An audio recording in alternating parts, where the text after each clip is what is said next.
Assalamualaikum warahmatullahi wabarakatuh. Bismillahirrahmanirrahim. Bertemu saya lagi, saya Muhammad Afiq. Kali ini saya nak buat video berkaitan dengan pesanan Ramadan untuk yang kedua. Itu kita dah tengok sikit kisah bersyukur kan, kisah Ramadan tentang bersyukur. Tapi kali ini adalah tajuk khas yang saya nak bawa kepada sahabat-sahabat semua. Jadi sebelum kita tengok, jangan lupa tekan button subscribe dan juga button loceng tu penting tu, supaya sahabat-sahabat dapat tahu lah perkembangan video yang akan datang, apa video yang dah update paling latest. So jadi jangan kita tunggu lama lagi, jom masuk dalam video. Jom best jom. Mal, kau nak bet apa? Aku pay Liverpool lah. Liverpool aku ambil MU. Jom lawan. Menang. Weh, buat apa tu? Nak masuk waktu lah ni. Tak dengar azan tu. Jom masjid jom. Sat lah Ustaz awal lagi. Nanti kita ambil masjid. Nanti kita ambil. Tengok aku lah. Betul Saya pergi pay masjid Betul 15 minutes later. Apa benda tak gol? Aduh. Kau lah elok. Tak gol apa benda? Gol ni depan gol kot. Aku bicat je. Koma ni daripada bawah dengan mencarut. Puasa apa macam tu? Koma tadi kata nak pergi masjid. Lepas tu dia seorang apa aku tak nampak. Sembang dah lah macam ribut. Koma dah lah tak solat lagi. Lewat-lewatkan solat pula tu. Munafik.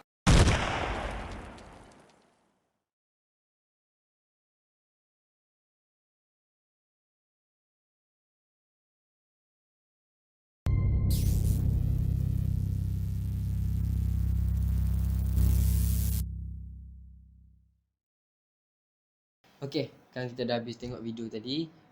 Kita lupakan sikit part akhir tu kan. Part wasted tu lawak pula teringat balik kan. Gambar-gambar apa, video-video yang Astaghfirullahaladzim. Tak sangka dulu berlakon macam ni. Wish, bila tengok balik rasa macam haish, aku ke tu. Okey, poin yang saya nak tekankan dalam ni, pengajaran yang saya nak highlightkan dalam video kali ni adalah berkaitan dengan bercakap baik atau diam. Sebab dalam video tadi dia ada part mencarut, betul tak? Dapat mencarut tu kita sensor. Sebenarnya dia tak mencarut betul-betul pun. Dia just kosongkan part tu ataupun dia, tak ingat lah, tak silap. Tapi bukan mencarut betul-betul lah. Cuma kat situ saja tambah apa panggil tu, yang beep tu kan, beep sound tu. Baru nampak macam mencarut ni. Okey, mencarut. Mencarut ni apa? Mencarut ni kita mengeluarkan kata-kata kesat kepada seseorang, ataupun kita melepaskan geram dengan cara yang tak betul lah kan. Okey, mencarut ni sebenarnya memang perbuatan yang tak elok lah kan. Sebab dia akan mendatangkan kemudaratan kepada orang lain, dan akan menyakitkan hati orang lain dan sebagainya. Dan kalau kita tengok, Nabi pernah bersabda, man kana yu'minu billahi wal yaumil akhir falyakul khairan aw liyasmut. Maksudnya barang siapa yang beriman kepada Allah dan hari akhirat, maka hendaklah dia berkata baik atau diam. Hadis ni dibuka dengan kalimat iman.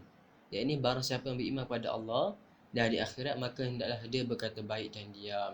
Jadi kita ni sebagai hamba Allah, kita ni sebagai umat Nabi Muhammad SAW, kita perlu mengamalkan hadis ni. Hadis ni adalah salah satu daripada cabang-cabang iman. Cabang-cabang iman boleh dikatakan ada dalam 70 lebih cabang-cabang iman ni. Jadi kita kena amalkan ni untuk menunjukkan bahawa kita ni adalah orang beriman. Jadi bila kita beriman, maka kita akan amalkan betul. Bila kita berkata baik ataupun kita tak mencarut kan, ini adalah salah satu perbuatan yang sangat-sangat orang suka. Sebab dia tak menyakiti hati orang lain. Sebab tu kita dalam bulan Ramadan ni, kita kena elakkan mencarut. Sebab mencarut ni salah satu daripada perbuatan maksiat.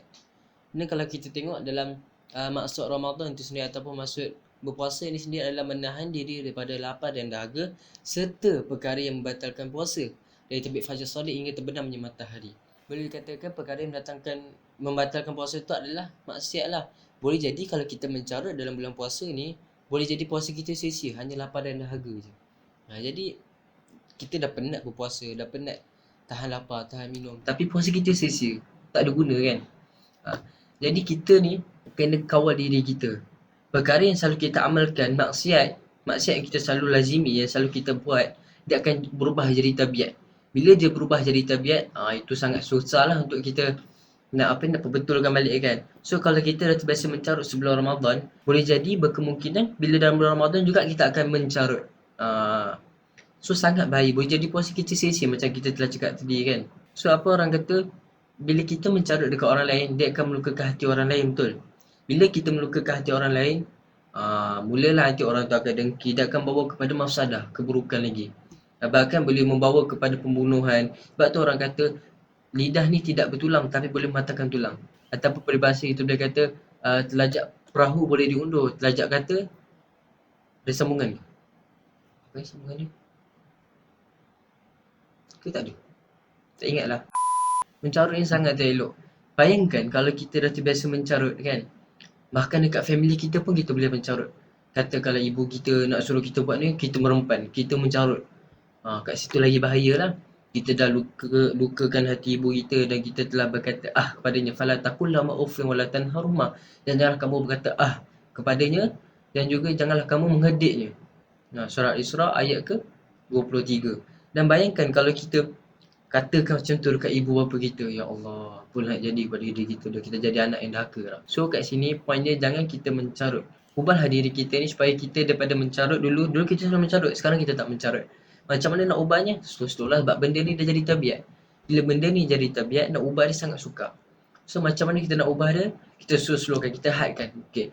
Katakan dulu terbiasa sangat mencarut kan. Contoh kalau kita selalu mencarut menggunakan, ni contoh kita selalu mencarut menggunakan perkataan, kalau kat Malaysia famous dengan balai bayar kan. Ataupun benda-benda yang tak elok lagi lah. So kita hadkan. Okay. Contoh hari ni maksimum 10 je aku boleh mencarut. 10 je. Bayangkan macam tu, kita nak ubah, kita ada step-step dia, tak boleh nak ubah terus. Boleh, memang boleh, tapi susah. Bukan semua orang boleh buat. So nak ubah, kita ubah secara step-step. Okay, kita hadkan. Hari ni 10. Lepas tu berkurang tak, esoknya 9. Lepas tu 8. Kita kurangkan. Dan kalau katakan kalau kita dah mencarut, contoh terlebih 10, kita buat denda. Lepas tu katakan kalau kita mencarut lagi, kita buat macam ni pula. Bila kita mencarut, satu perkataan mencarut kita kata, kita solat sunat. Solat sunat mutlak lah. Supaya apa? Supaya kita melazimi diri kita apabila kita mencarut, kita akan solat sunat. Syaitan ni, dia lebih suka kita tak solat daripada kita buat maksiat. Betul tak? Antara solat dengan mencarut, syaitan lebih suka kita tak solat.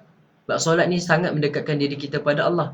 Dan juga boleh dikatakan, solat ni mencegah kita pada kemungkaran. Maksiat bukan ke salah satu perbuatan keji? Inna salata tanha 'anil fahsya'i wal munkar, surah Al-Ankabut. Bila kita solat, dia akan menjauhkan kita daripada perkara-perkara yang keji dan perkara yang munkar. Jadi syaitan dia tak suka dengan kita solat daripada mencarut. So dia akan usaha untuk asuk kita supaya tak solat. Jadi kita kena disiplinkan diri kita dengan bila kita mencarut, contoh satu perkataan mencarut sama dengan 2 rakaat sunat. So bila kita banyak mencarut, maka akan banyak solat sunat kita. Bila banyak solat sunat kita, maka syaitan akan tak suka. Macam kita katakan tadi, dia boleh mencegah kita pada perkara yang keji dan perkara yang mungkar. Jadi itu antara cara lah untuk kita berhenti daripada mencarut, tak membuang tabiat yang buruk ni. Dan juga tabiat-tabiat buruk yang lain. So benda-benda macam ni yang kita nak tegah, kita nak larang pada diri kita buat benda-benda yang buruk, sifat-sifat mazmumah ni. So lahirkan sifat mahmudah dalam diri kita, hilangkan sifat mazmumah dalam kita dengan perbanyakkan amal soleh. Lagi-lagi solat, perbanyakkan solat sunat. Jadi itu saja yang saya nak kongsikan dalam video kali ini. Kalau ada manfaat, ambil lah. Tapi kalau tak ada manfaat, ketepikanlah. Jadi selamat berpuasa musim-musim PKP ni. Duduk rumah, jangan keluar. Stay home, stay safe, stay fit. Assalamualaikum warahmatullahi wabarakatuh.